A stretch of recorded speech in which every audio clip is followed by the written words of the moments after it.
بالله من الشيطان الرجيم فخلف من بعدهم خلف ورثوا الكتاب يأخذون عرض هذا الأدنى ويقولون سيغفر لنا وإن يأتهم عرض مثله يأخذوه ألم يؤخذ عليهم ميثاق الكتاب ألا يقولوا على الله إلا الحق ودرسوا ما فيه والدار الآخرة خير للذين يتقون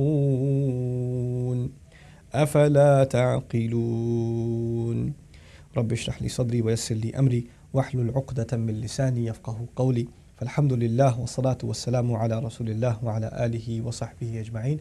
Assalamu alaikum, Quran Weekly. In this beautiful ayah of Surah Al-A'raf, ayah number 169, Allah describes a nation that failed the expectations of their ancestors. In the Arabic language, when you say khalf, it means a generation that came after that was stagnant or was worse than the previous. When you say khalaf, with a fatha khalaf, then it actually means a successful generation. This ayah is about فَخَلَفَ مِن بَعْدِهِمْ خَلْفٌ, meaning a loser generation took after them. Now we call ourselves, a lot of youth call ourselves the next generation. And the question is, are we khalf or are we khalaf? Are we the successful next generation or are we a failed next generation? Let's look at this ayah to put ourselves to the test. Warithul kitab. Number one, the loser generation came that inherited the book. So they didn't actually, they're lucky enough that they got the book in inheritance. In other words, they didn't go and become Muslim or convert to Islam or seek out the book. It was just passed down to them from the previous generation. And despite having inherited the book, يَأْخُذُونَ عَرَضَ هَذَا الْأَدْنَى, they still hold on to the motives of this most inferior life. This inferior thing, this life right here, this is all that takes over their minds. That's all they think about is worldly things. All they think about is the next game, the next movie, the next toy, the next car, the next house, the next vacation. That's all they think about. The next meal, the next outfit, the next shoes. This is it. This is all their life amounts to. I traveled to some parts of the Muslim world recently and I saw, subhanAllah, I saw young people, I almost cried. Almost cried just walking down a mall. Like, they're so obsessed with the brands that they're wearing and the bag that they're carrying with a certain brand name on it. They go out of their way to show you that they're carrying a brand name. Like, you're not a person, you're just a coat hanger for different brands. You're not really a person anymore. This is يَأْخُذُونَ عَرَضَ هَذَا الْأَدْنَى. This is a loser generation. وَيَقُولُونَ سَيُغْفَرُ لَنَا. And on top of this totally materialistic worldview, they have the audacity to say, oh, we're going to be forgiven. سَيُغْفَرُ لَنَا. Oh, we're going to be covered. Yeah, we're the saved generation. And you know why they say that? Because every time you say, why would you be forgiven? What's so great about you? They cite the accomplishments of their past generation. وَإِن يَأْتِهِمْ عَرَضٌ مِثْلُهُ يَأْخُذُوهُ أَلَمْ يُؤْخَذْ عَلَيْهِمْ مِيثَاقُ الْكِتَابِ أَلَّا يَقُولُوا عَلَى اللَّهِ إِلَّا الْحَقِّ. And by the way, if they were given another motive, some other thing to work towards other than deen, they would just go run after it.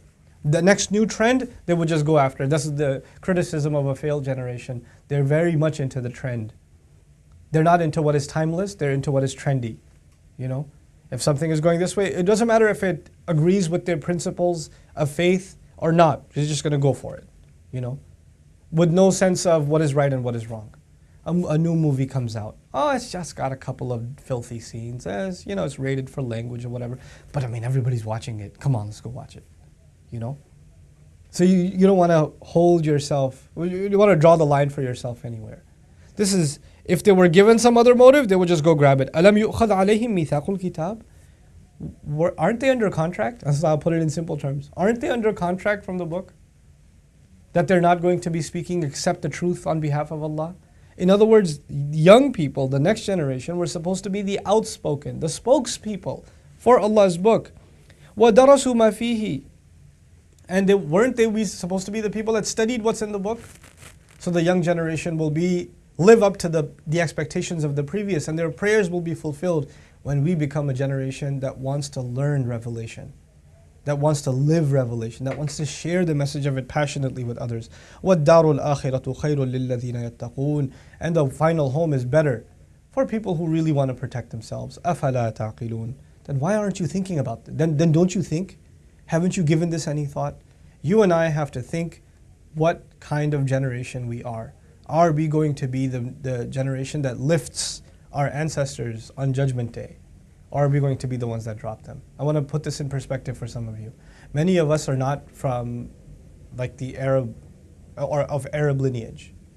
For those of us that are from Arab lineage, you know, your Islam comes maybe even from the Sahaba's times, and it's being passed down from then on. But those of us that come, for example, from Asia, those of us that come from Africa, those of us that come from Europe, other parts of the world, you can imagine 2, 3, 4 generations before, probably even sooner, our ancestors weren't Muslim. Somebody took Shahada. Somebody became a Muslim. And when they became a Muslim, when they heard the stories of the previous prophets, that prophets taught Islam, and then their next generation got a little bit deteriorated, and then the next generation got a little more deteriorated, and eventually Islam was lost. So a next prophet had to come. When they hear those stories, those people cried, and they said, Ya Allah, we're going to have children. Our children are young right now. Ya Allah, please raise them on Islam. Give them the ability to say La ilaha illallah, so they can carry this message. I have been gifted with Islam. I was living in shirk my whole life. You guided me to Islam. Please guide my children to Islam. And those children had children, and their children had children, and now we've been Muslims for generations. And you know what's really sad?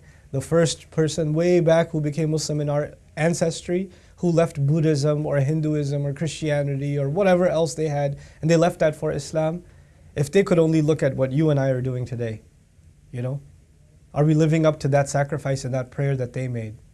Or are we an embarrassment to their legacy, Do we look more like our non-Muslim ancestors, or do we look more like our Muslim ancestors? Are we khalf or are we khalaf? May Allah Azza wa Jal make all of us khalaf and make us the pride of our ancestors, so that when we see them on Judgment Day, I want to meet the person who took Shahada in the ancestry of my family, because I know our ancestry is from the Afghan area, so they were probably Buddhists way back in the day.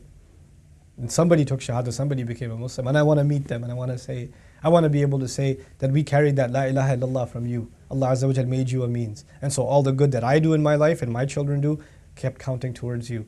This is the joy of being reunited with our previous generations on the Day of Judgment. Barakallahu li wa lakum.